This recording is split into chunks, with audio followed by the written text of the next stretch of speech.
women to become astronauts. And Nichelle Nichols not only did that, like, being an actress and doing that shit, but, like, literally, like, did talks for NASA and shit, and did extra work that was anti-racist work in the world, right? And that's oftentimes, as a black artist, that's kind of what you're doing. Like, you've got your career, which is serving, empire. Ultimately, all career serves empire. Like, the Paramount Plus is doing some bad stuff in the world right now. Who canceled Colbert, right? But also, gotta love your Star Trek. So, first iteration of Star Trek, first episode of TNG, you've got men wearing skirts, but then almost immediately no skirts.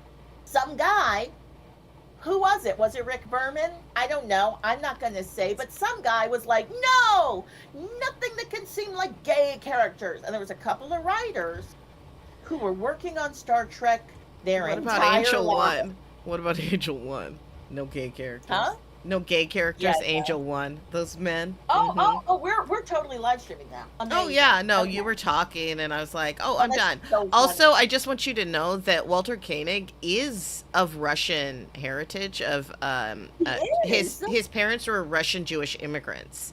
Wow!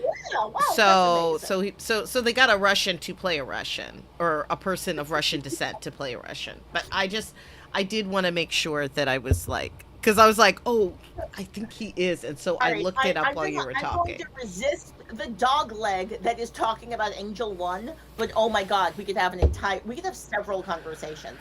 But like, let's talk about Star Trek Strange New Worlds. Yeah, let's do that. Let's talk about the last episode of Star Trek Strange New Worlds. Oh my God, let's talk about Scotty in a kilt. Let's talk about callbacks.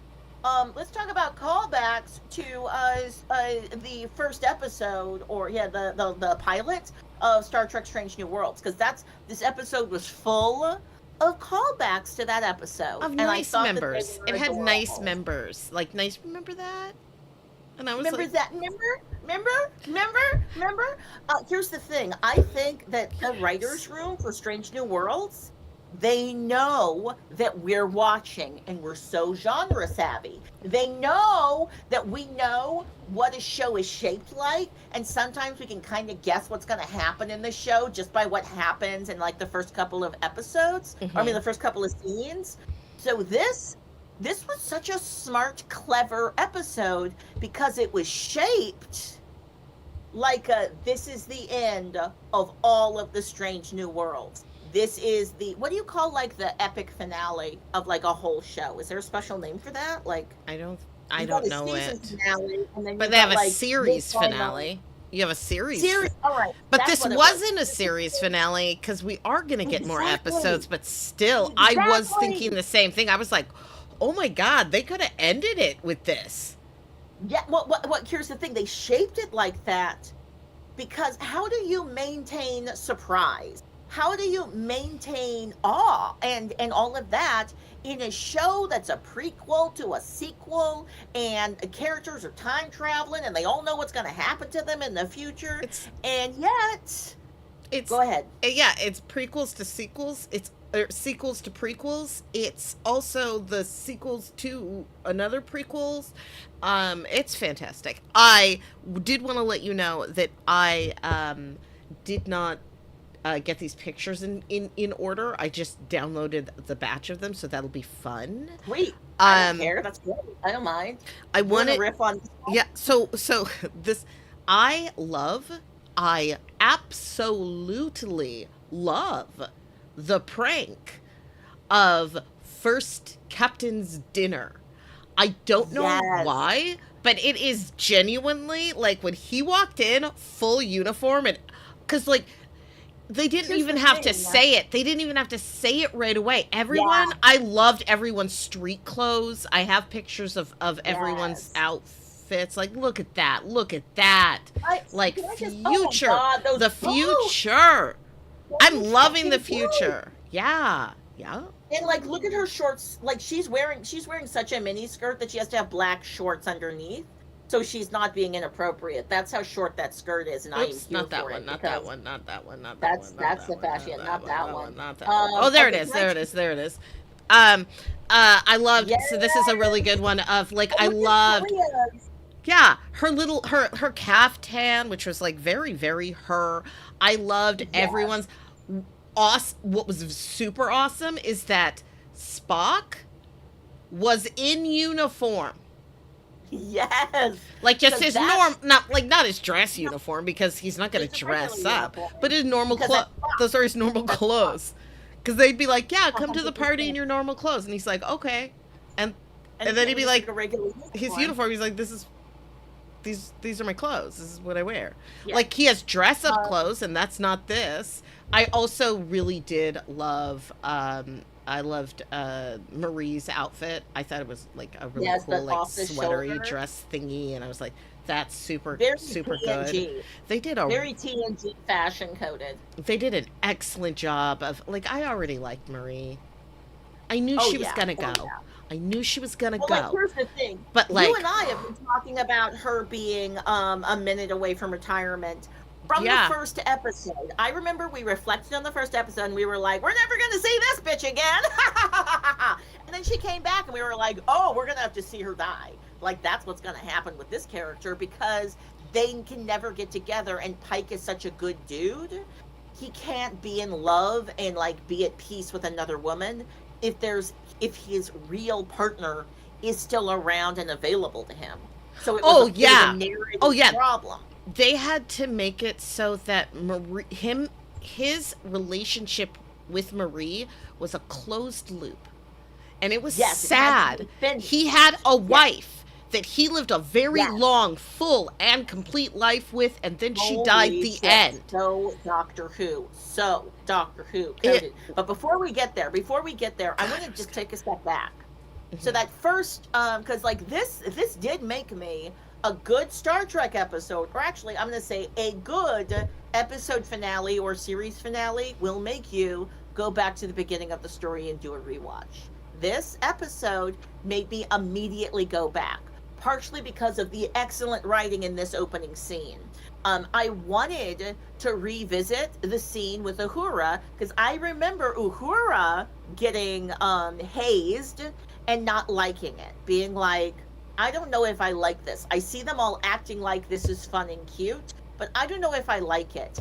And then 3 years of hanging out with them, I saw Scotty get hazed, and I was like, oh, yeah, you know what? Actually, this is funny and It's cute, just, and I like it it. actually is just a funny prank.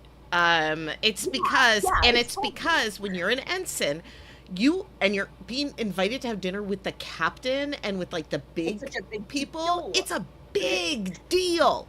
And I And am like, also a and person that doesn't know how, well, like I know how to dress. Okay. I know how to yes, dress, but I need to know how to dress. You have to tell me what the dress is. And if it's the captain's dinner and it's my first captain's dinner, I'm probably going to be in full dress uniform unless I speak directly to someone and then they tell yes. me not And to. and also, that isn't this a great way to immediately let you know if you go to a captain's dinner, you can be yourself and be relaxed because Yeah. like the immediate like, it's like oh no you this it, we the prank was you would have to dress up. That was the joke. Be chill now. Well, That said, love Scotty in a kilt. It's a fabulous no, I kilt. do also have to say what's very funny is So that I would also consider what everyone wore to this dinner as dressed up. I don't think so. Well, no, Not no, at no. all. I think they're Not at dressed all. But nice. like I the think they're doctor's dressed just really wearing a nice. relaxed. It's just wearing like a relaxed turtleneck. Like that caftan. Like Pelia's like me, where their normal, regular clothes are all fabulous brocades and fun designs. Well, their So regular when clothes, their regular ass clothes are really nice. So, yeah, like, and they also dress doesn't at she a look certain like she level. got that? Doesn't she look like she got that at a thrift shop? Like Pelia has been alive for hundreds of years and and is a hoarder a little bit, likes their shit. Like Hmm. had like 5 or 6 telephones. Had like I'm remembering 3 or 4 episodes Lots of ago, there was a deep cables. cut. They had a deep cut cat telephone joke. And here's the thing. Only if you were alive in the 1990s and were interested in Hmm. phone like novelty phones, like me, would you get the cat joke, which was, oh gosh, those cat phones didn't work well. They were actually a shitty phone. They looked awesome. Right. The eyes moved. They looked like a cat, but like the phone mechanism, there was something fucked up with it. And like, I appreciated that there's some Gen Xers in the writer's room making some jokes for us. All right, so just one, also one more reference in this first episode. Again, I can be sometimes very harsh in my critique of designers on these shows, but I don't think I've ever given a negative critique to the costume designer, because the costume designer Always keeps on killing it. Like, look at the shape of that shirt. That shirt looks like it was shaped in the future, and I fucking want it, and I would wear that shirt. And also, it looks like, or maybe it's a dress. I don't know what. I just know that it feels industrial. It feels cute. It feels from the future, but it also feels like I'm the pilot. This is what I would choose to wear. So, Claudia, on that note, I would like to quickly just talk about some of the elements before we get into the story, because when we get into the story, we're really going to get into it. So here are some elements of this that I noticed and really liked. Number one, Pike is the only person who calls Jim Kirk James. He is the only person. Jim tells Spock to call him Jim, but Pike always calls him James, and I'm like, that's funny. And I don't know why. Jim has a Vulcan captain, and then when he is a captain, he gets a Vulcan first officer, so I guess he knows how to work with them.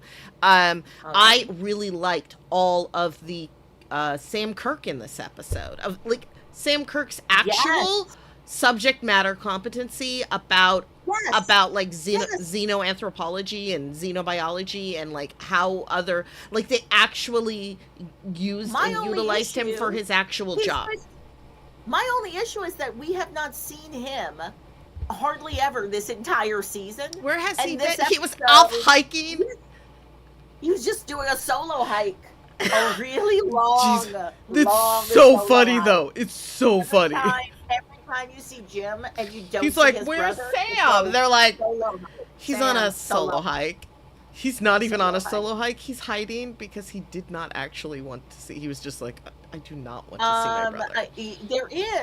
There is a suggestion that there is a fucked up relationship between the two brothers or something in that original TOS episode. Like, I don't totally remember, but I remember that, like, that he was a twin, because William Shatner played himself as his dead brother with a mustache. I don't think that Sam Kirk is his twin. I think they just cast him that way. Maya, that's why I say it with the full sentence, where I say he was a twin because William Shatner played him with just a mustache.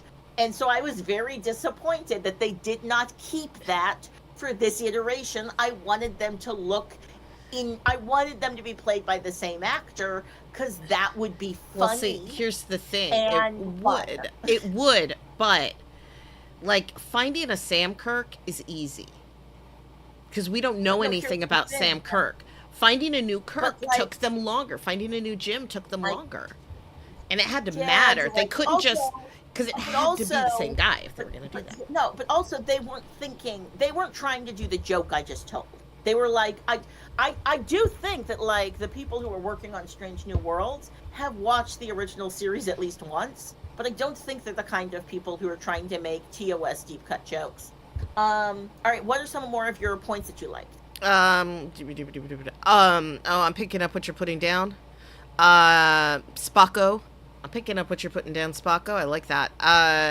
Okay, I'm gonna say that I am 6 of one, half dozen of the other. Like, I have always enjoyed when Star Trek plays with language that is period language, and then the character is using period language either because they are time traveling, where he's like, and shit to you, sir, or I forget, or fuck you to you. I forget what the swears were that Kirk did in Star Trek 4, but the way they did the swears was very funny, and I liked it, which is why I was deeply disturbed when in Star Trek Picard, characters were just using swear words, like that was a thing people did. And I was like, what are you doing?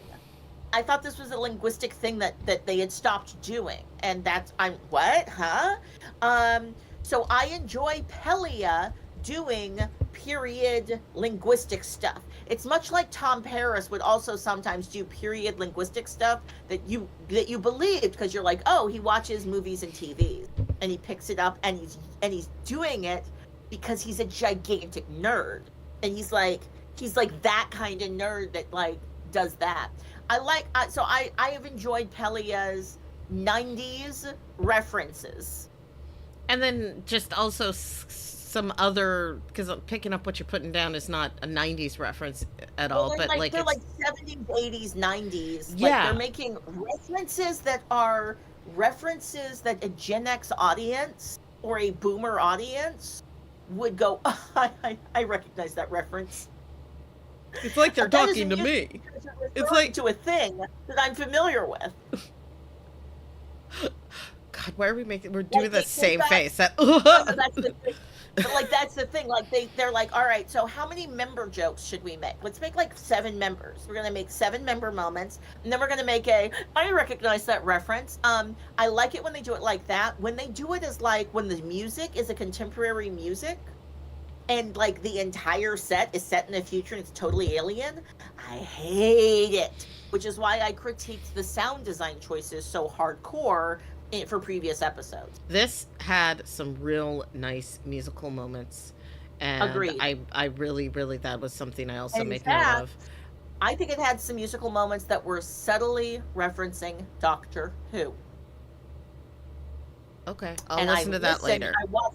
I watched the scene several times to listen for it because I was like, Claudia, are you reaching? But I think it's there. I think that if you listen to the scenes where Pike is having a full life in this imaginative way, literally just like Doctor Who, David Tennant in the Family of Blood. Family of Blood, yes, the 2-parter. This is why I live stream with Maiamama. I said that off the top of my head. I didn't even write that down. Didn't even have to look it up. That's why I like having a conversation with you. But like literally, what's that like heartbreaking but beautiful moment in a Doctor Who, Family of Blood?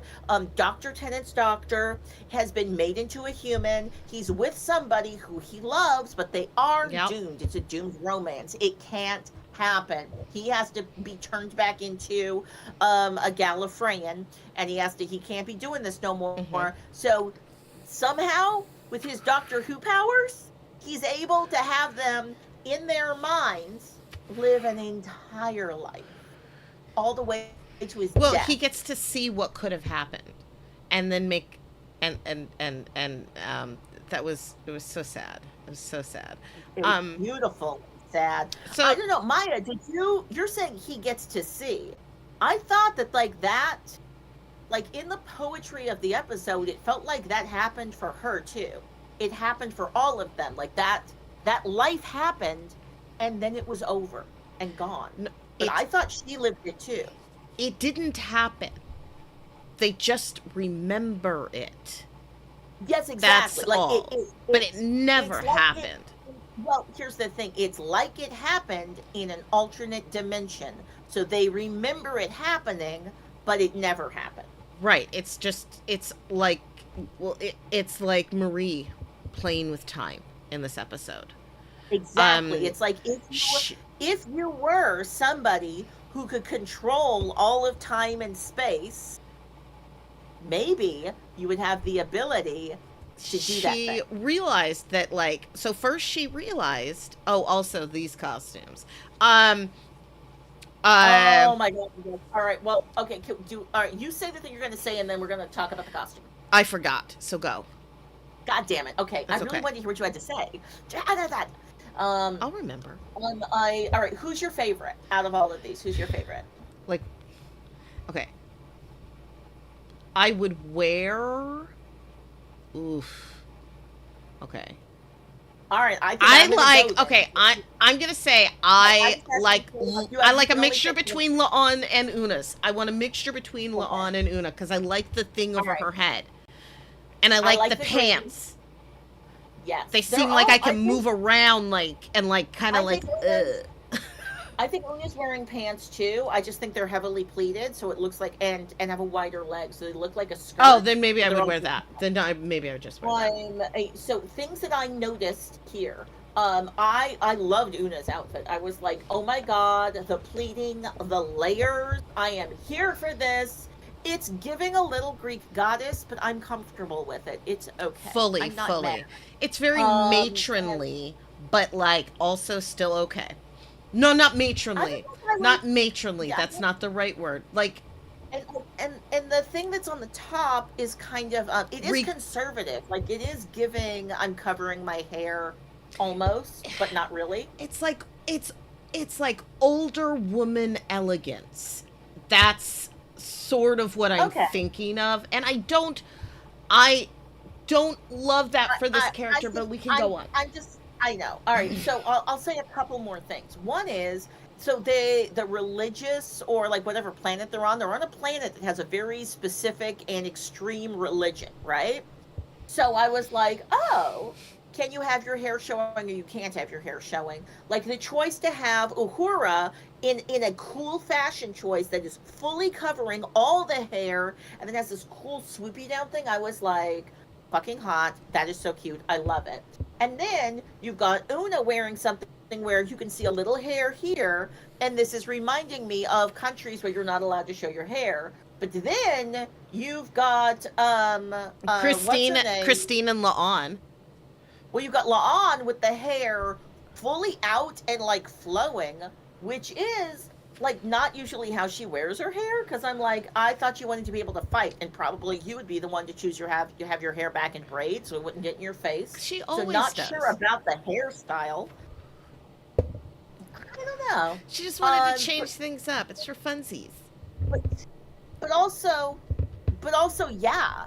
Like why the hell does Christine Chapel have red hair in boxer braid? What is that? What is she doing? For funsies. What is that? Like there's literally there's nothing on nothing in the text says the characters need to change their hair color so they're not blonde. And that's how they have to be on the planet to be safe to make the plot work. So it pulls I'm like, Christine Chapel, did you choose to just be a redhead for fun? Honestly, this seems a lot like I don't know why your camera went off. No, it's fine. But, I don't mind. This seems so. The fashion choices that they did for this scene, really, really, really make me think of do you remember a certain time in the 90s where? Oh yeah, no, I wear these outfits all the time. I wear a dress over jeans. But also that specific type of embroidery, bohemian, the people, yeah, that's what this reminds me of. Is that everyone went to everyone's boho fair, everybody. It does feel like an outfit that they're gonna go get brunch. I feel like I wore an outfit very much like Uhura from the neck down. Yeah, me too. Me too. I wasn't rocking the top part, but I wore that outfit. I have something just like this in my closet, and then another skirt layered under it, and then a large pair of pants. And to this day, I still wear pants and dresses, and I pair those together because that's part of it. What's his name, Corby? Corby's jacket is giving very TNG coded fashion choices, the color. It just felt very TNG, and I'm noticing that the fashion designer for Strange New Worlds is sometimes referencing choices that would be TOS fashion choices. I'm going to use a really sparkly fabric. I'm going to use a 1960s style cut, and then sometimes they're referencing TNG and I've clocked it, and I've enjoyed it. I think it's I've really been enjoying the mixing of time type of things into, because like, yeah, like just everyone dresses from any kinds of things, and they get, yeah. Now, I do think we need to get into this plot. Let's do it. Let's get into the plot of Strange New Worlds, the season finale. So good. So we start out with there's that picture. So we're dealing with we're dealing with the culmination of what's going to happen to Marie. And what has been happening to Marie. And I gotta say, it really made me think of the Red Angel thing. And and I was like, this is probably like, I'm like, they're doing a lot of like this pre-destiny type of, like, we've already done this and we will do this again and we're doing it now type of time shenanigans that I like. Now they used so what changed Marie into the Beholder, which I was like, that's a hell of a name. And really quick, if Marie has always been the Beholder and always will be the Beholder, then she came up with that name. And that's okay. And that's okay. And that's fantastic. Because, like, she gets to be like, well, this is who I am forever, right? And, like, that's what she's like, I am the Beholder. I mean, I am Marie Patel, a.k.a. the Beholder. Long live the Beholder. So it was a combination of the Gorn. Yes, the Gorn DNA. The Illyrian, also Una's Illyrian blood, the Chimera Blossom, and her human physiology.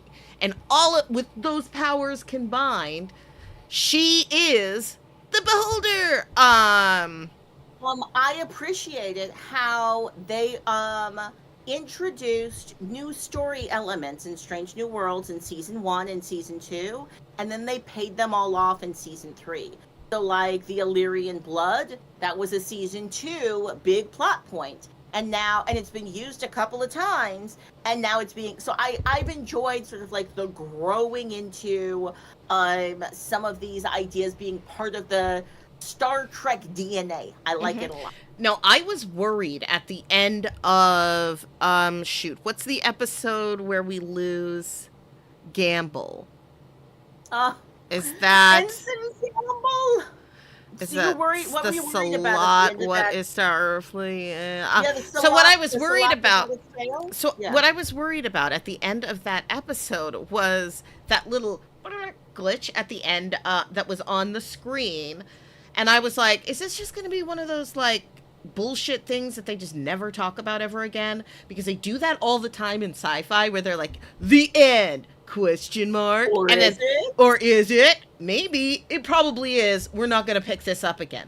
So, like, I was like, are they going? Because sometimes they waste our time. I will say that, like, and it's fine. It's fine. Well, it's not that they waste our time. I actually think it's that in television writing, you can't tell who's going to write the next episode. So sometimes you're just planting a bunch of seeds that might or might not be grown. Sometimes you're leaving something open-ended, so somebody might be able to write another episode or continue that story, or possibly just have some fun fanfic.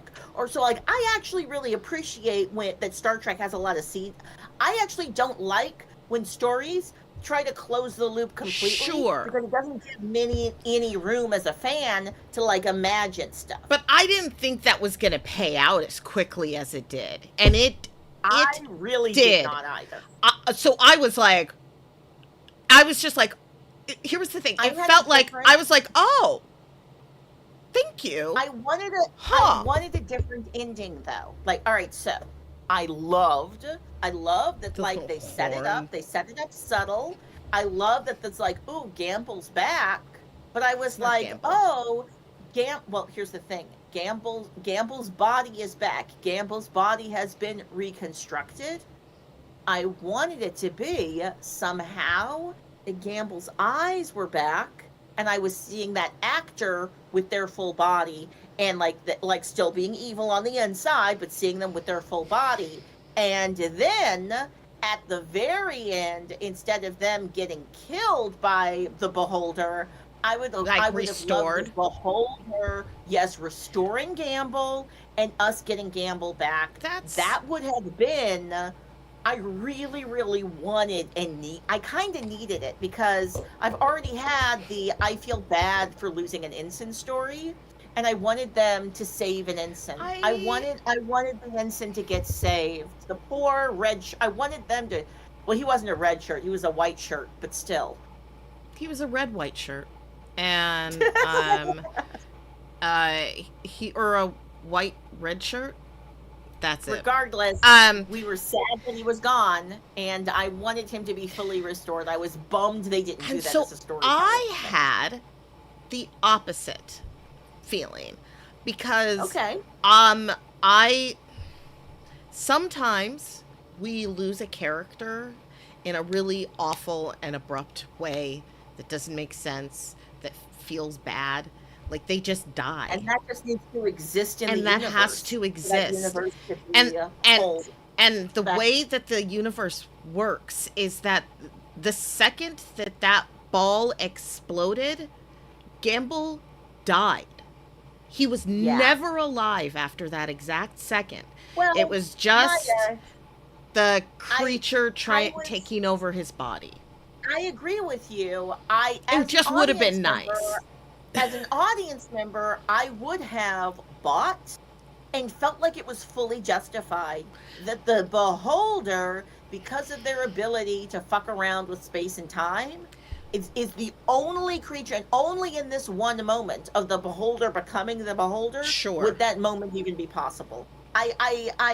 I feel like they set it up. I think they had a similar debate to you and me in the room. Mhm. I think the writers' room debated this and tried to decide. And I respect them for being like, sometimes the story, in order for it to have integrity, there has to be loss. The universe has to have loss in it. Mhm. And we gave you a tragic ending for Marie Battelle, but also full life for Marie Battelle. What more do you want, audience? So Marie- I low-key get it. Marie will live forever. She's not dead, but she's not alive. Well, no, Well, she's not here's around the to thing. live a life. What is it to be a Beholder? They actually don't tell us. So who knows what that state of existence is actually like? What's going on when you're all beholding? I mean, like, I have this feeling that it's, like, kind of awesome. Because Marie Battelle is, like, an adventurous kind of gal, and she likes to do stuff and look at the things and learn lots of stuff. So my assumption is that she says this is what she's meant to do. I bet being the Beholder is amazing for her. But also, and that's why she had to live her life with Chris so that she could let him go and be this whole new thing. Well, here's the thing. I think that Well, so hold that on to moment him, but let him go. Yeah. So she's the Beholder. The Beholder exists and has always existed. But she's also become the Beholder. And in this moment, she's about to step into being the Beholder. Right before she steps into being the Beholder gives her and Chris a gift, which is, here's the life that you would have lived. I do wonder if you're as the Beholder, you are getting to experience every single life you ever would have been lived. Like there's my brain went to some like very hippy dippy places around quantum entanglement. Go ahead. So I was just gonna say, there is no Beholder and Marie. Maya, So I recognize the you, Beholder but didn't give a gift. That was Marie Linda- doing that. Yes, but like that was future Marie Marie Maya, listen to me. Stop shaking your head. I'm correct. This was the beholder that exists in all time and space doing a thing with the Marie that only exists in one time. Because Marie doesn't go full Doctor Who glow until after that moment, right? No. Or does she does she TARDIS does she on Doctor Who glowing and then we get the life flashback? Yes. Absolutely, that is what happens. So he's like, oh, and then she's like, fight, Marie, fight, and then she does this thing. Her hands glow, right. her hands Right, glow, and then light flashes, and she gives herself that life. That was Marie. Right. That was Marie doing one last thing as Marie before. Okay. Before shedding, like, I mean, she did say specifically, I am still myself, but also, now I am the beholder. She said, I had to do this first as herself. Right. Before, she was like, I needed this of everything. Like, she wants to be the beholder, but she also wanted to marry Chris and have a child and have grandchildren and, like, you know, have her kid marry Bob April's kid and, like, have them. Maya, all right, let me go to this very hippy dippy place. But there is a theory of the universe that everything happened. Everything that happened will happen. Mm-hmm. Everything that's gonna happen is gonna happen. And we've seen Star Trek reference that theory of the universe. So there's an episode of TNG where Worf goes through some kind of space thing, and then I love that episode, and I can never remember the name of it. I love that episode so hard, especially Riker at the end freaking out, just being like, "You gotta save us! We can't go back! We can't go back! The Borg! It's the Borg!" You're like, Johnny, you got to act. I know that there's like this version of the world where it's like, so I think that the beholder exists in all versions, right? In everything that could have happened, that is happening, that might have happened, that, like, that's the beholder's entire existence. I mean, yes. I mean, I would say that the beholder exists outside of all time and space, and so everything happens to her at once, and so. Like, so the reason I'm saying that the beholder this is such a nerdy, silly exchange we're having. Fun. I know, right? The reason I'm saying that the beholder can experience different versions of the universe is because I think there was something real about that entire life that was lived with Pike. And it's like, in some universe, that happened and is happening. And I disagree. Yeah, because, like, here's the thing, is that, and this is really hard. This is hard. So, continually through that experience, we hear a knock at the door, which I love a fucking knock at the door. Pike's not aware of it, but she is. She hears it, and then every time he hears it, she distracts him. And then there's a flash and a change, and a time jump, where they remember, but, like, it's not like time that actually happened. It's just, and now we're here in our life. And now we're here in our life.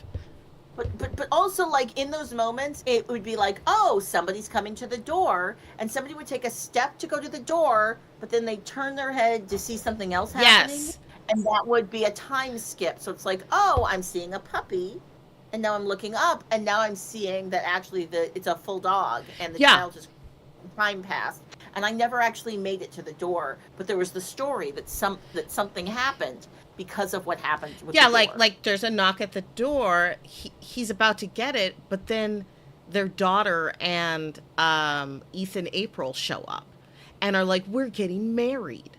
So then that's a full distraction. And then all of a sudden they're like, "Oh, our lives are going to be so great." And then they're distracted for a little while, and then she's at the end of the life. But it felt compressed and compressed and accelerated. Yeah. So like I think that like you don't think it was real. You think it was a dream, a no fantasy. no I think it's way more complicated than that, because I do think that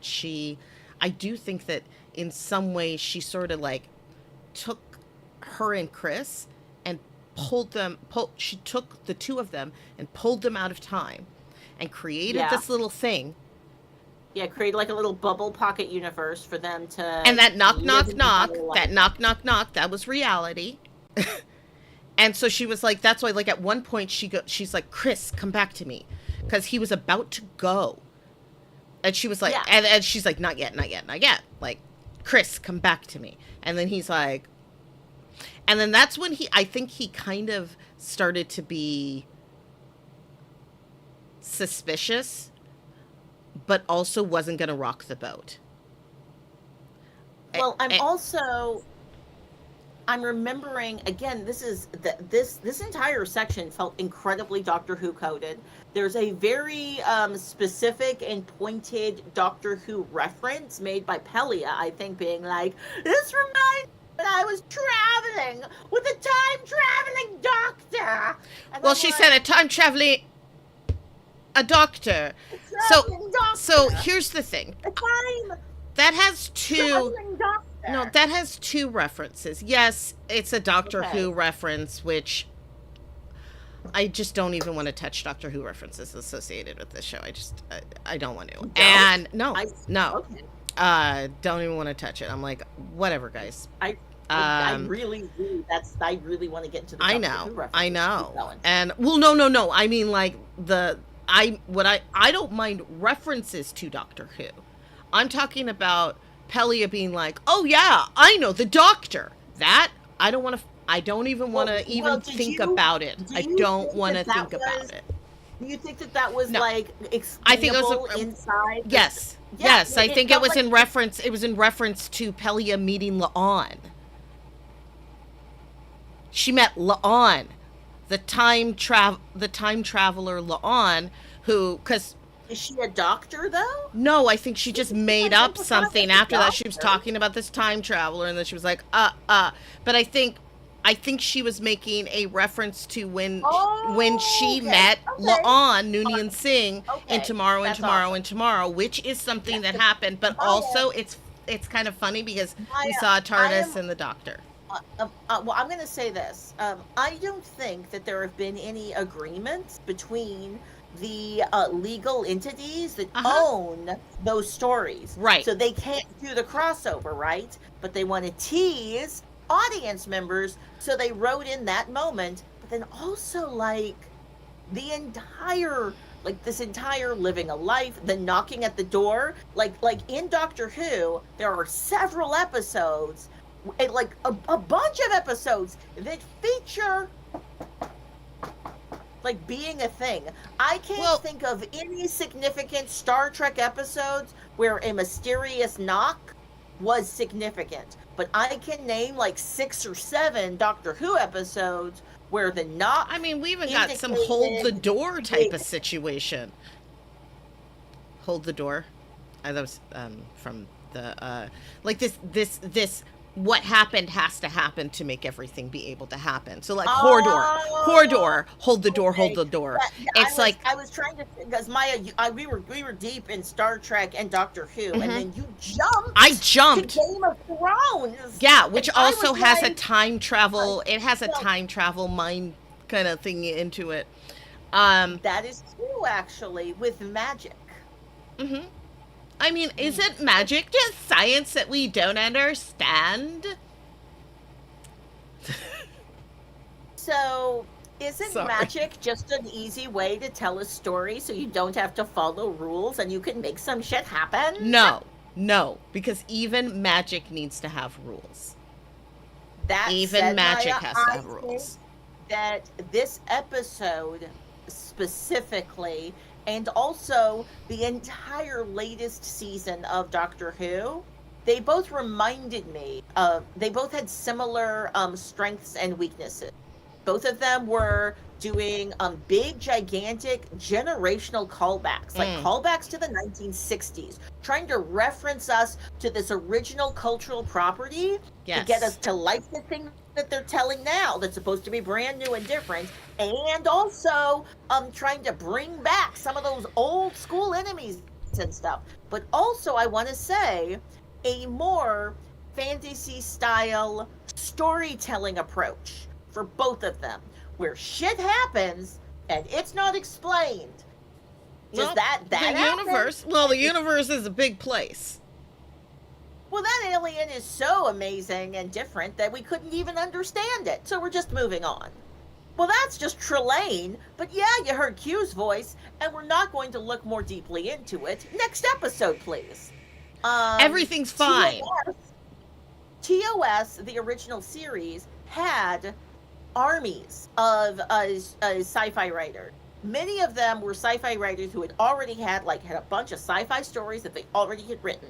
And then they were given an assignment. We'll pay you money to make a story for these adventures in outer space. Do whatever the fuck you want, but here's some of the rules, here's the characters, go for it. Right. And then they would make their story fit that, which is why the first season of Star Trek has 4 different methods of time travel. It's inconsistent and does not make sense. It's why the Star Trek, and also TOS was never imagined to be a thing that was gonna last and be a body of work. So it's inconsistent. Well, here's the thing, though, with having different methods of time travel, I love it. I love that there isn't just one way to travel in time, that different societies and stuff, figure it out differently. I'm making a point about the structure of how the show was made, and let me get to the landing I'm trying to stick. So in TOS, you had all of these different writers. They're all writing multiple different ideas of the universe. Yes. Physical logics, rules for aliens, rules for Starfleet. So and also when it was originally made, Star Trek was not imagined to be a thing that was going to last. Television wasn't imagined as a thing that was going to last. Same thing with Doctor Who. The first couple of seasons of Doctor Who, they threw in the trash, right? They were like, oh, we don't even want to save storage room for this. This is designed to be ephemeral. This is designed to be, you have it, you move the fuck on. But then audience members were like, no, we want to stick with this. We want it to tie together. We want it to have universal logic. And so then they make a TNG. And in the TNG, they expand some ideas, but also TNG, to a certain extent, is still existing in a distributed communication space where we as audience members are not going to be able to easily reference what happened in other episodes. They're taking storytelling liberties because they figure you're never going to see that TOS episode again. Very monster of the week. Now, well, not only this is less about monster of the week and more about, you had people making TNG Voyager storytelling choices about this is the rule for the universe that were directly in opposition, that made what happened in TOS a lie. And the reason they felt comfortable writing like that was because we lived in a world where you weren't easily able to look up the old episodes. The distribution market was radically different. You got one episode at a time and you got what you want, and you weren't really able to access the old episode. Now, then you had a period of time where I feel like Discovery was actually trying really hard to be consistent, to reference shit and make it make sense and tie it all together, right? Yeah, Strange New Worlds, I feel like, is trying to do something that is a slippery middle ground, right? Where it's like, oh, for stories that have been told, for genre franchise stories that have been told this much, they're weighed down by these storytelling details, by these rules and ideas other people came up with. I also like that the... Oh, wait, go ahead. Go ahead. You're about to say I was just going to say the writers didn't write for canon. They didn't write for lore. They didn't think that that was something that mattered. And now it does. And all of the things that they wrote are canon and lore. And now the new writers have to take it and make it so. I mean, I didn't mean to say it that way, but they have to make it so. Well, but I like it. I like that you said it that way, though. So what I find fascinating is in both the latest iteration of Star Trek and the latest iteration of Doctor Who, both of those shows have been leaning more on stories that don't try to create what is the word? There's like a special word for the like space science gobbledygook talk that explains why the stuff is happening. Like TNG did this all the time, where they'd be like, we got to do the thing with the Framin Jam, and I'm going to change the frequency of the Herberger, and then that's how they would make it work. In Strange New Worlds, there feels like there's less of that, and it's more poetic, it's more magical. They did make a static warp bubble, though. A static warp bubble. They did make a static warp bubble. Like, and that was so awesome. You and I really liked that because we like the storytelling mechanisms from TNG. I am acknowledging that these latest two iterations of Star Trek and Doctor Who are trying to harken back to 1960s shapes of storytelling. It's more fantasy, I think. So I do want to get to this image right here of Spurk of the beginning. Now here's something. So this is I want to write my notes. I want to just read the notes I wrote. And this is how Kirk and Spock become best friends forever. I think my electricity went away, and then I have a backup battery, and everything just came back up. But it said my browser incurred an error. I think I'm fine. You keep talking. You're fine. You didn't leave at all. So then I wrote, "This is one hell of a date? ? But be gentle? ? Just because I was like, what, guys, what are you doing? And then also I wrote, that was a lot to just open a door. I mean, it was super cool. But like, I love how the mind meld and the synchronicity, that all of that was just to do one action.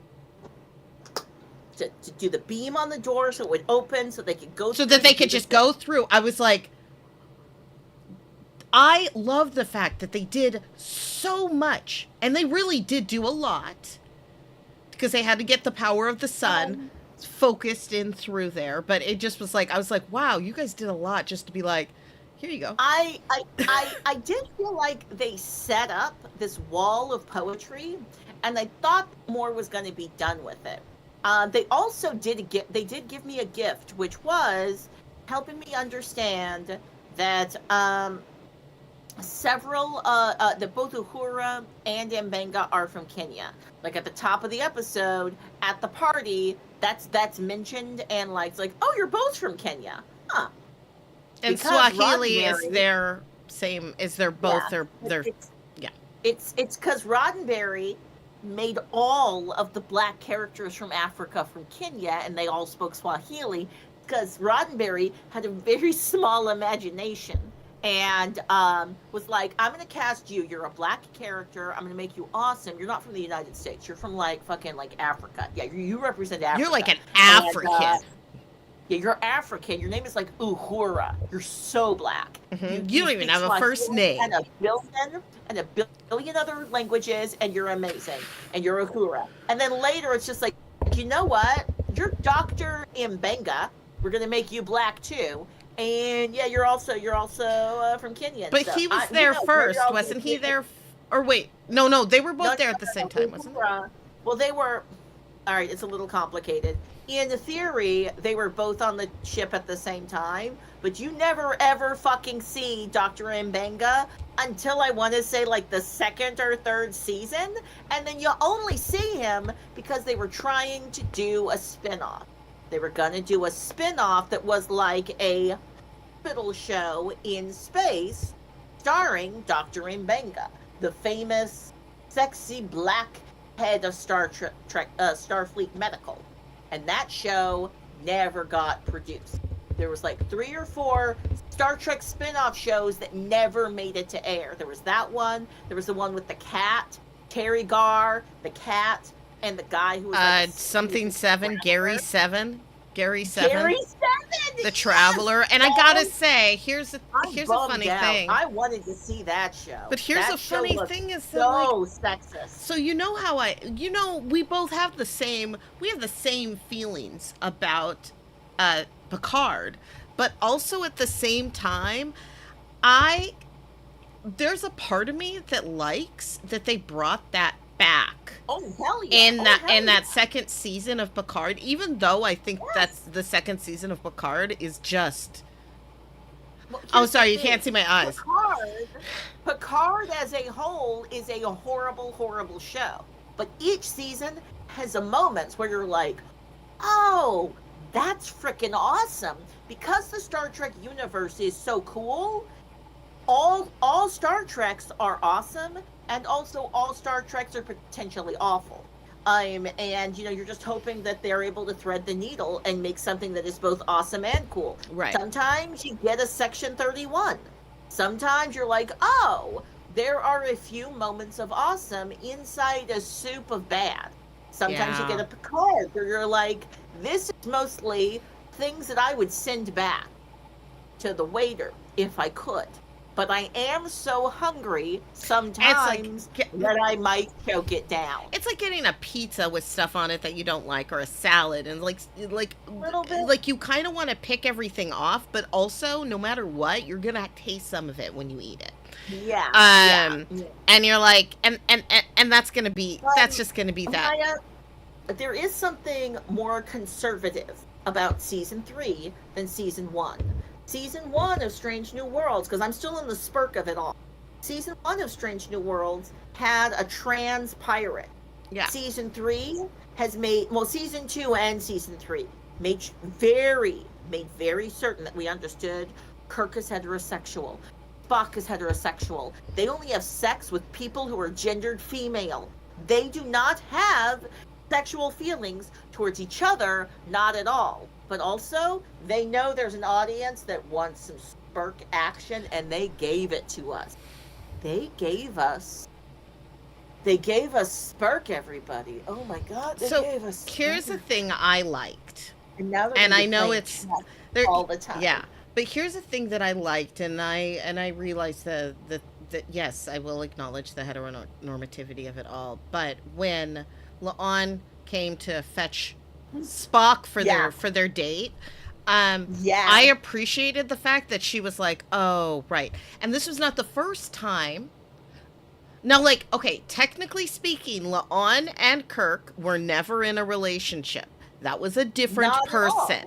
But they kind of had a little flirtatious thing going around, and then it was like a missed opportunity for the two of them. She took a really brave step. This was the musical episode, and she bravely said, I have feelings for you. And he did not sing that he was already in a relationship. He was and was a baby daddy. I'm about to be a baby daddy. I don't think this is going to work out for me. He was like, I would. Yeah. But like, I'm already kind of entangled. But I do really like you. And I want to stay friends. And she was like, whew. Oh. Okay. But I did it. I got it. And and I love that moment. I love the moment when he rejected her, because like sometimes it doesn't work out, but that doesn't mean that you shouldn't have done it. But I liked, that La'an could do the Vulcan nerve pinch, and Christine was like, what? Maya? That cracked me up, because they're grown-ups now. I was obsessed with Vulcan nerve pinches when I was young, and I would have conversations with people, usually young white men, where I'd say, do you think that the Vulcan nerve pinch is possible because Vulcans have something special in the physiology of their hands? Or could anyone learn how to do a Vulcan nerve pinch? Maiamama for a large part of Star Trek, only Vulcans could do it. And then it became something anybody could do. But for a period of time, only Vulcans could do it, and that was canon, and then it got expanded. I like that humans can do nerve pinches. I love it. I just remember being obsessed about it. Kid. But it wasn't something that only Vulcans could do. It was a Vulcan technique that they did not ever teach outsiders. Maya, I would have to revisit the original storytelling, but Sure. I think that in the original storytelling, they made it seem like, no, this is a Vulcan thing can do, which is why I could have the question of, do you think it's about the physiology of Vulcan, or is it a technique? It was a question that I had and discussed with people. This was when I was an original series Star Trek nerd. Like, I'm telling you, Maya, these are like conversations and stuff that I had with people when I was in middle school and high school, right? I again, I like that it's been expanded. I enjoy it and I love it. Me too. We got Spurk. Spurk lives. Spurk is lives. real. And Spurk is hot. and Spurk is an adult. Like about like yeah. Like I did like you. We had a little flirtation, but I thought it was funny. I thought it was I thought that was weird. Oh, I didn't. I thought it was great. So Kirk is like, before Spock gets in his brain, he's like, hey, hey Spock, don't judge me for this weird sexual thing that happened with me. Then they're inside each other's heads. Then later, Kirk is like in front of Spock's current sexual partner. Hey, I know things about your sexual history. And La'an's like, oh, so thanks for verbally out loud telling me that stuff. That's weird. And I think I did not see that way in any way, shape, or form. I think that was a little. Maya, you might not be comfortable with somebody referring to those type of things. I thought it was. I thought it was framed as a casual, funny joke. I do think that it would be. It would feel invasive to me if I was La'an, I was in a sexual. Okay, for me. That's why I was like, for me, it was funny. If it happened to me, I would be totally cool, and I would think it was a very funny conversation. Well, I'm glad they're all adults. No. Yeah. Yeah. So, any final thoughts or additional thoughts to I'm trying to think. Yeah. I thought this episode was very exciting. It had the kind of things that ripped my heart out, the way that like a finale, like the Good Place finale got to me. And I knew what was happening. It's one of those things where you know what's going to happen as you're watching. You know what's going to happen during the previously on. During the previously on, you're like, oh.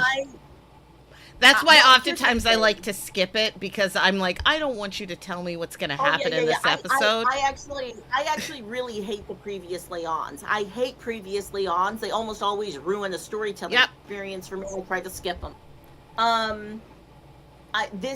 What I loved about this show is that, or this episode, felt like it was series finale shaped, but it was actually shaped to make me go back to the series pilot, rewatch, and then be excited about two more seasons. Stuff happening. It was really cyclical. Because in a lot of ways, even when they went back to, like when they blipped or whatever and went into Marie's world, we'll call it. When they were in Marie's world, they were at the pilot episode. Yeah. And that knock on the door was him supposed to go in off and start the show. Mm-hmm. And they just kept going. And it was like, I really loved, it was like the best and greatest little fanfic of what all of us, because we all kind of wanted Chris and Marie to have this life, because they're both really nice people. I also like the fact that he went Even though Marie changed time and made it so that he didn't have to sacrifice himself, I Yeah, like he that still he went. himself was like, I'm still gonna go. Because it's the right thing to do and I have to save these people. And then he comes back home and he's like, so nothing happened. Um, that's weird. And he tries to question it a Um, whole bunch. And then she's like, so it's this fine. this literal photo. Yeah. There's another episode of Doctor Who. Yeah. The episode of Doctor Who is the one where they're like caught in dreams. It's a Christmas episode, and they're caught up in dreams. And she's very, very old Oh, at those. the end of her life. So, yeah. And this scene reminded me of that, where it's again, it is it's Last a Christmas? Is that what it was called? last maybe I just have this like image of Matt Smith's Doctor Who sitting next to her what is her name? Clara She was like Oswald. Clara Oswald. I was gonna say like the It is Last companion that was not Christmas. quit.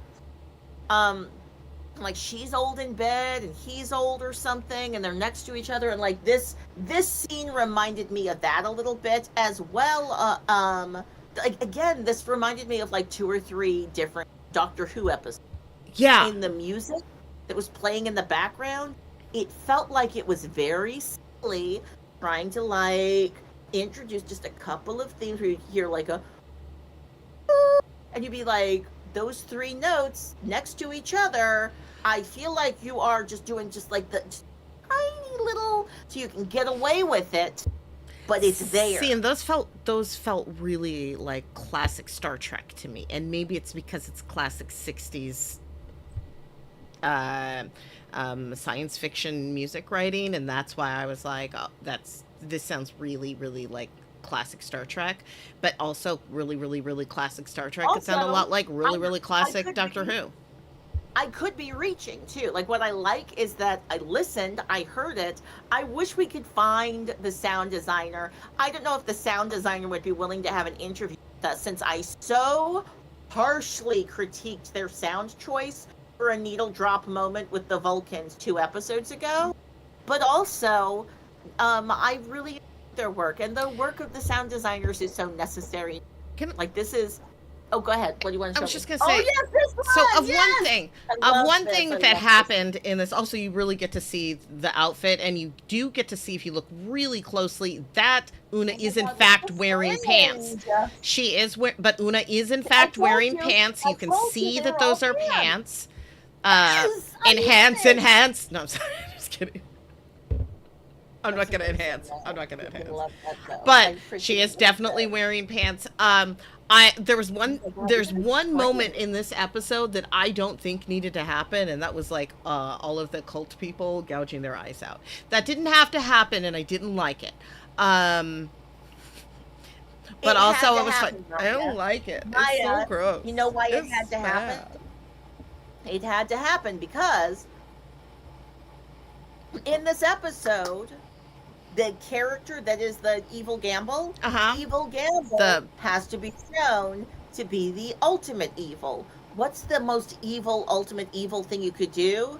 Convince an entire crowd of people to blind themselves the Vesda. out of the Vesda, right? So he's a evil Vesda. I like calling him evil Gamble. Maybe I'll call him Vesda Gamble. But anyway, Vesda Gamble convinces an entire group of people to blind themselves. My issue with it was that this episode needed to be a 2-parter.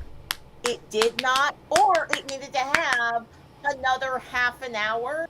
It's a streaming network, so like you actually don't need to do a 2-parter. They could have but done it 30 more needed- minutes. Yeah. They needed at least 15 to 20 more minutes of storytelling territory to do all the things it was trying to do. So there were several moments, and I have felt this in both, again, Strange New Worlds and Doctor Who. In this new 10 episodes a season world, oftentimes I can see the outline of what the show's supposed to be. And I can see them skipping a scene and having a character be like, that just happened, and you move on. And so instead of getting the scene, we get somebody telling me a scene happened, or instead of getting a scene that was 14 episodes. I need minimum 14 episodes to be able to actually tell that story. By the way, Una had silver nails, and I really liked that. And yes. Agreed.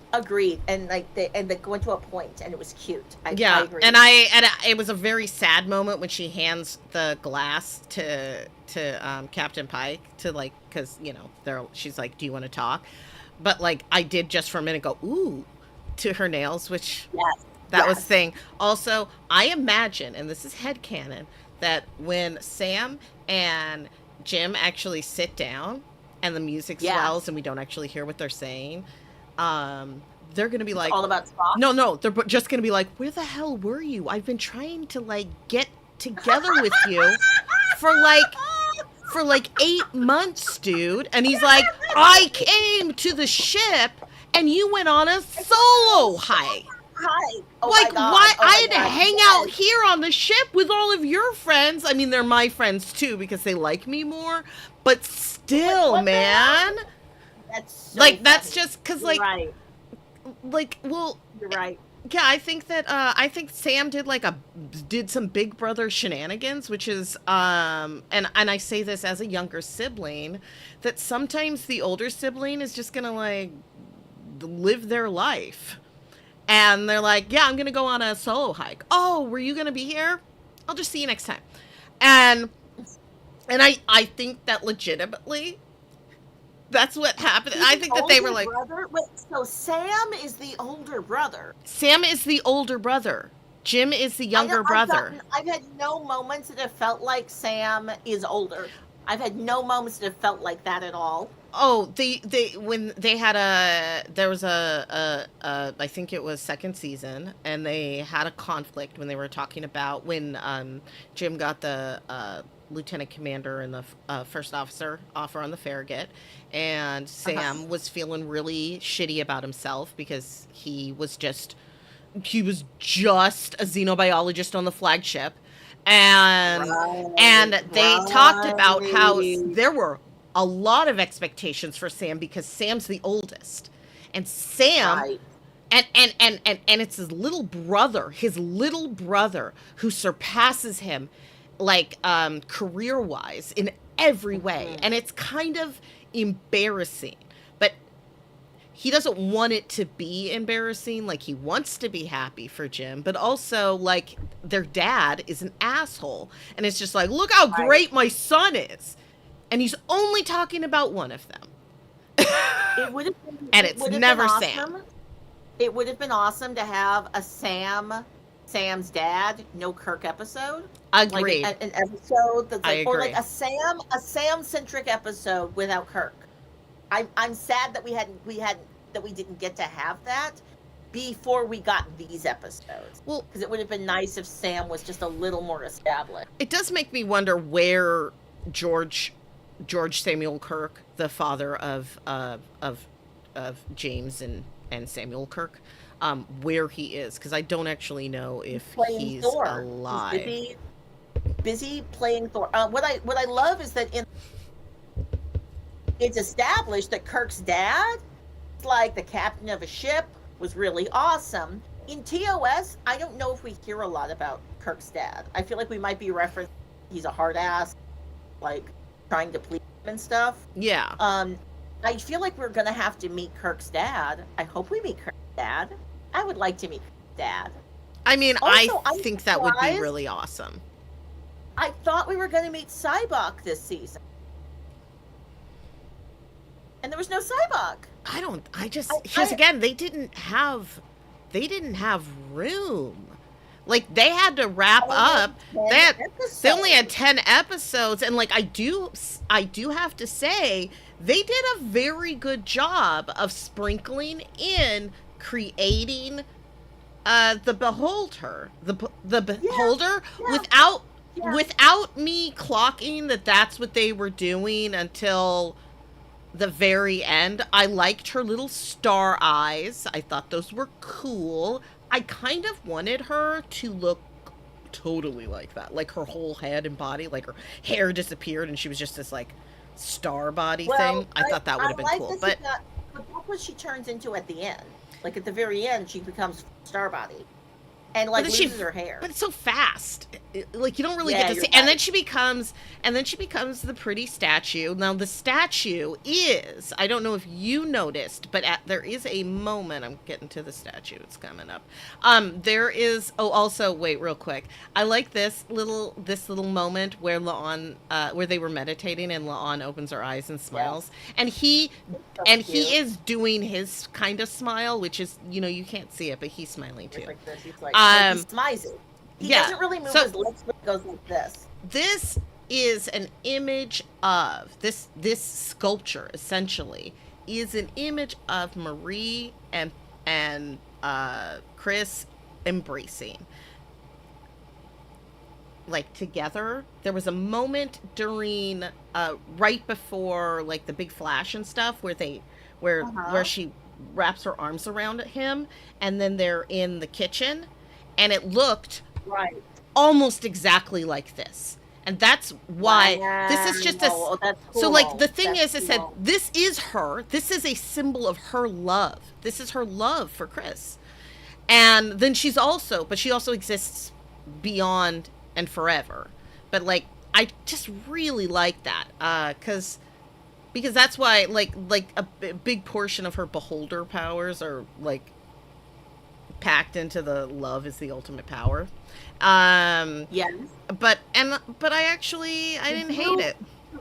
Yeah, I was gonna say, how did you feel about the Star Trek problem being solved with the power of love? So here is one thing that I really really really liked. I liked that the Vesda never stood a chance against Marie. That the only thing that actually had to happen was for her to just, like, become. And, like, Well, that took a little while so and stuff, and that was hard because she had to let go of her, like, I needed attachments. again, I needed another 15 to 20 minutes of storytelling because there was a little bit of, okay, so there has to be some kind of emotional relationship which people to make door work. Mm-hmm. Wait, huh?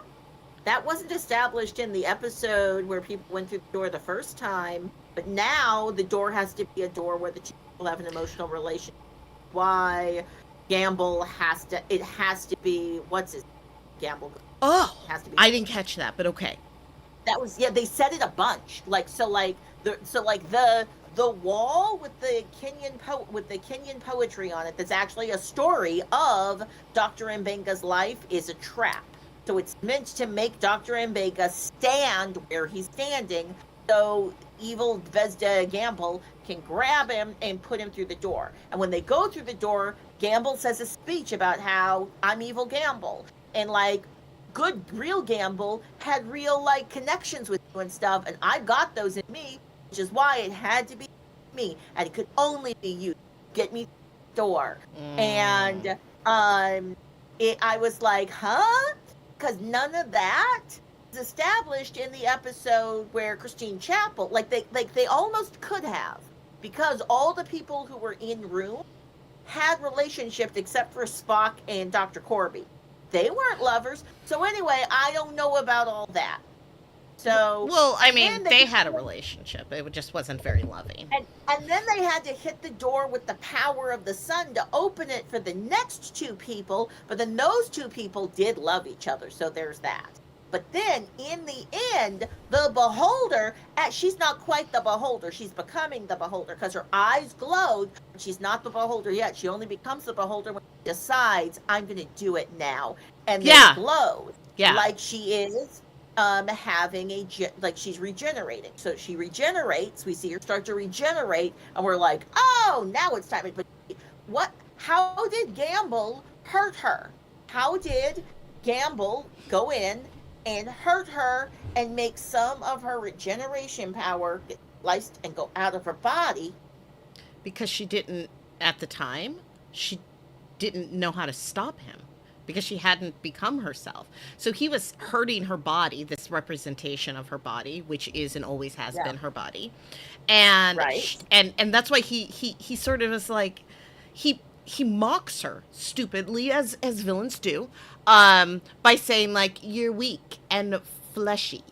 And that's the hint of like the reason Oh. why he's able, like if he had gotten there earlier and like way earlier, he probably could have killed her. But that's just not how like destiny works, or time. But like I think that's what as an made her, audience she hadn't member, embraced her powers, and that's why he could hurt her until so she became, that's why he was like, you have to fight. I um believe you, and I'm with you. I think I'm acknowledging that I needed a little more Agreed. dialogue, a little more stuff happening for that to hold fully up. It was there though, which is why you're able to explain it. It's in the text. Mhm. Oh, Um, I wish it hadn't been Gamble that was knocking at the door. I wish it had been Chris. I wish it had been Pike, young Pike, that had been knocking at the door, and then they just sort of, and then he saw himself old, and then all of a sudden he was young again. I didn't really like the that he opened the door and there's the bad guy. I just didn't like it, but that's I didn't fine, and like it it didn't either. matter. Oh, I love that. Like, and it was just a little moment, and it's very inconsequential, but I thought that it would have been better if it. Oh, that was just like a random thought I had. I'm just really glad you agreed with me on that. Yeah, it was just like, oh, I mean, that could have been better. But I love the combination of Gorn, Illyrian blood, a Chimera blossom. So they really did Tuvix her. Yeah, they totally It Tuvixed really her. was Yes. a full Tuvix that changed her, because like that Gorn, she had that Gorn in her, and like that, and she really does. She is part Gorn. She is part human. She is part Illyrian. They established that there was something that was triggered in her genetically. Now apparently this is like a survival skill. It's like a genetic survival skill. Probably that's in something all of them. it's probably something the progenitors put into Yeah, our DNA. totally. And I felt like some of the imagery we saw felt a little progenitor coded, so I liked Yes, that. yes. This entire room, actually, with all the dimensions and stuff, feels very coded. Uh-huh. Think about that. It's Those very episodes from Star Trek Discovery. well, and like ancient civilizations like the Draconian Empire and things like that. That like it Yeah. speaks a lot to, and I actually love stories that speak to the fact that like the universe existed far far before, and like it never needed humans.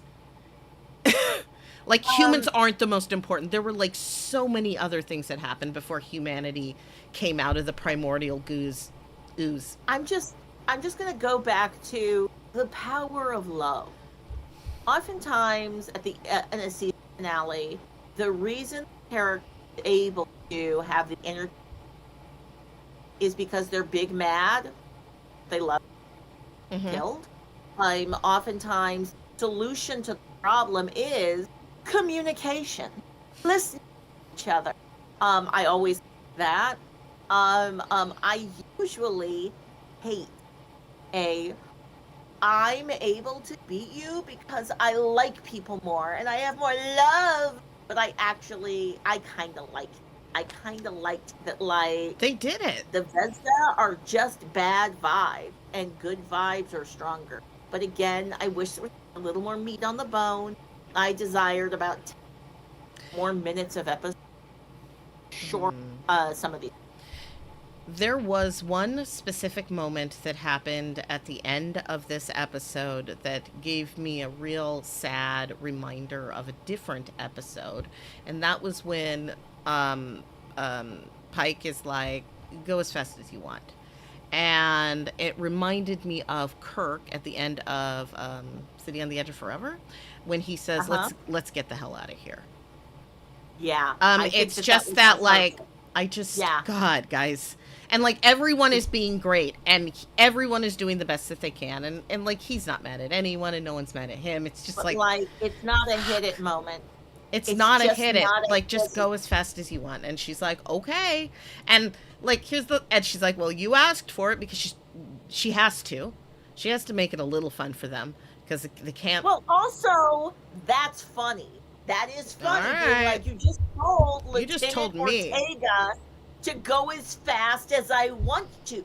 You said it! And it's just like the ship's going off. I was like, uh-oh. Which was a nice, Maya, that was a nice ending. I appreciate, Maya, that you have such a deep Star Trek canon knowledge, that you recognized that moment that Pike was giving us was reminiscent and resonant that other moment that Kirk gave us. It was loss. Yeah. Yeah. Such profound loss. Yeah.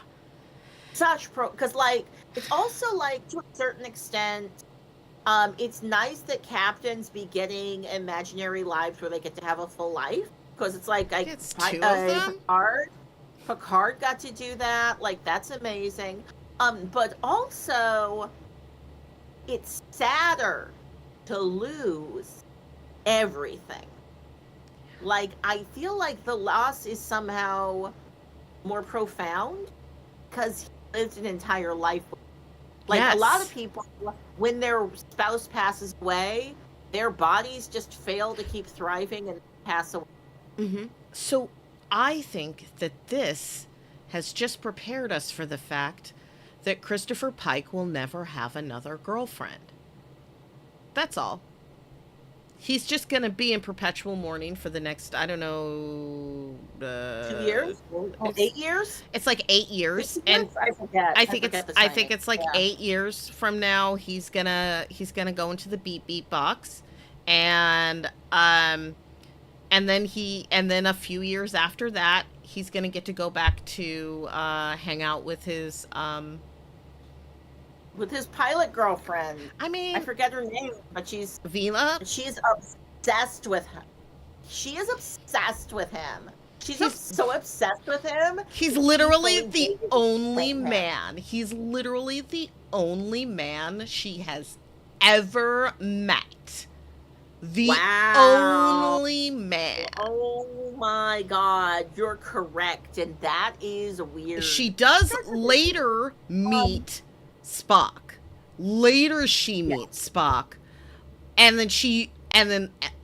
that is the only other even partially human man that she has ever met, because she met Una. Met other women. Yeah, she met women. She met Una, and then she met that ginger yeoman, ginger. And but the like ginger yeoman ginger. I mean, so like Una and but like no, she's never met any other man, and I think that's why, like, she was super glad to see Chris during that episode of Discovery, but I also think that she cares for him, but he's barely real. Like, her entire life has been sort of some imaginative playground. And so she lived a long life with a long, happy life with a facsimile, very similar to what Marie had done. Very similar to what Marie had done. And so like even when she's like, it's super good to see you, but like, I had my life with you.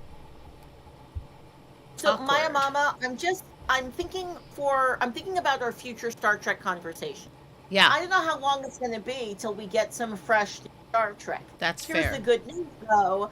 Maiamama is so amazing at putting together a Star Trek conversation. I actually suggested to her last week that she needs to figure out how to package the way she does this to give to other people.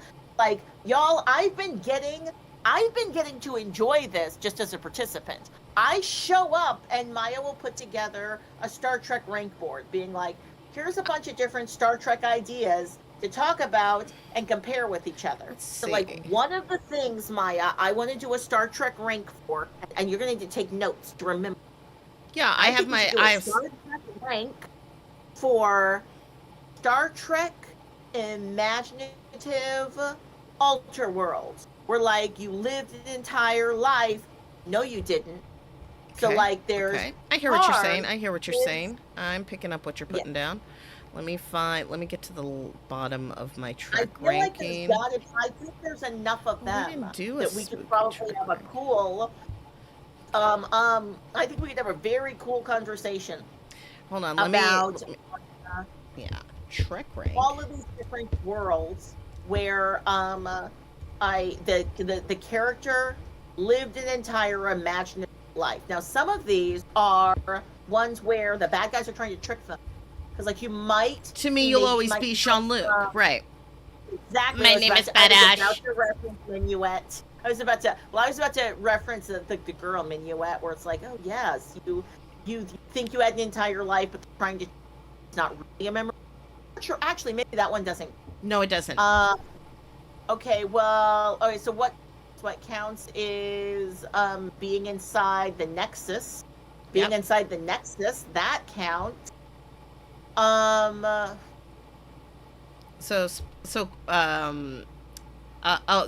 that episode with Barash, that does count.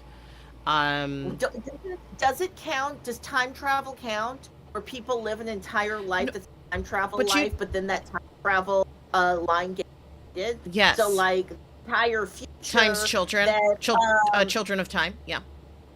I wasn't thinking of Children of Time. I was thinking of the episode with Archer and T'Pol. Yep. And T'Pol's caring and they for live Archer a long life. Like a weird virus. Where he has 51st states virus, and so he can't make any more memories after a certain day, and so they have to continually tell him every single day that they lost the war. Or like the alternate universe where like Deep Space Nine, the kid grows up to be an adult and then Todd. With Jake's thing, yeah. That's a good one too. So anytime, maybe? yeah, I can make a really good list of those. Okay. So next week we'll do a Trek rank of alternate lifelines, and I'm gonna call them lifelines. We've been coming up with a list though, Maya. We already had like a couple of. I know. I'm just not gonna type all of those down right now. I'm gonna type them all down when I make my list, because like I know you said all those things, and all of those things will be included. No, I'm saying like next week we don't have to do alternate universes.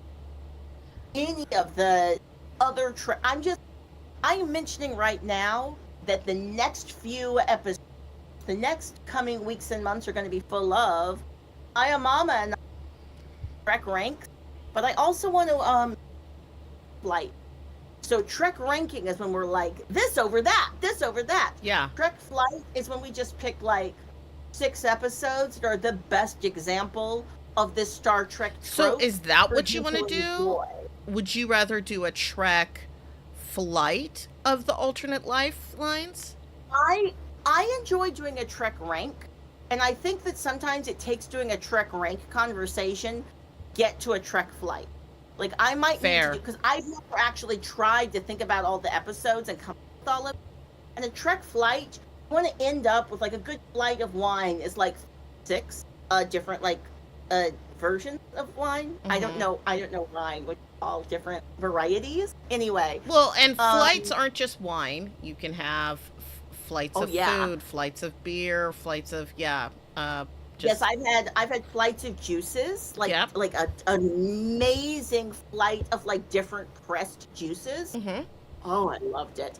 And once I had a flight of ice cream, and it was so cool. Yeah, I think a flight just means like a small sampling, a series of small samples. But anyway, I'm excited to get into it. I feel like this, especially this season of Star Trek Strange New Worlds, had me thinking about Star Trek-shaped stories, Star Trek tropes. And it made me eager to think about those Star Trek tropes and their iterations, all of the different Star Trek that we had the... Yeah. And especially talking to you, Maya, when I get excited. Mm-hmm. I loved this season because this seemed like a season where we were really, um, people were, the crew was really, they were really being people this season, really being people, Yeah. and I really liked that. Now we didn't get to see. Now I know we didn't really get we barely got an Una episode this season. That's okay. We had such a great Una episode that second season. It was such a great episode, and I don't 22 episodes a season. I feel robbed. I need episodes for every character, and I needed agreed. Weird aliens. Well, there's just not enough. There was not enough time, but I did enjoy this time spent with the crew. They were very. It was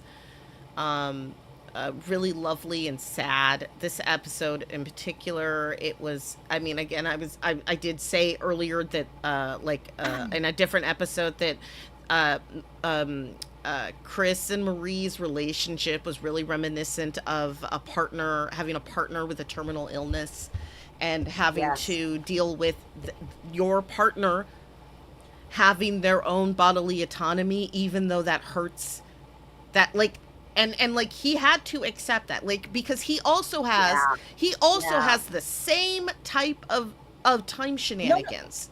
No, it's interesting. It's the same thing, and she's like, "You get this." He had a relationship problem, and he says at the top where he's like, I have been told how I'm going to die. I'm not even sure how to be a captain, and I know I'm not sure if I should you. I think I should break up with you." And he kept trying to. And she's like, "Nah, bro." He kept, but he couldn't really do it well because he loved her so hard. And she was like, "I don't believe in fate. We make our own fate." And to a certain extent, she was right. Yeah. Well, she really made her own fate, and so did he. Yeah, she was right, and they were both right. She was like, "We can have it." They got to have it all, because he is going to go, he is going to the beep beep box, guys. He's going to the beep beep box. There's nothing we can do to stop that, but he can go there knowing that he had this life, that he had that life. And I think that gives me some slight comfort. Again, he doesn't know that he's going to be taken away. He thinks that the accident will happen, and then he will be in the beep beep box forever. Yes, he thinks that's the end of his life. Yeah. I think you are correct. I don't think he got to see what Spock does after. No. Which I am fascinated by. That he doesn't get to see that he gets saved. That doesn't make sense to me. I would think that you would get the full story with the time crystal, but he broke it off, and I decided in my head canon that part that Spock did was part of the part that didn't get included. So here's the thing. Pike goes to the beep beep box, right? Uh-huh. He never gets out of the beep beep box. He's in that forever. It's just a trick of the mind. So when he sees himself in the future in that box, and that's how his life is going to be until his life ends, that's true. 100%. It is true. He didn't know that his mind is going to be living some paradise with some pretty girl that he knew a long time ago before he met his wife.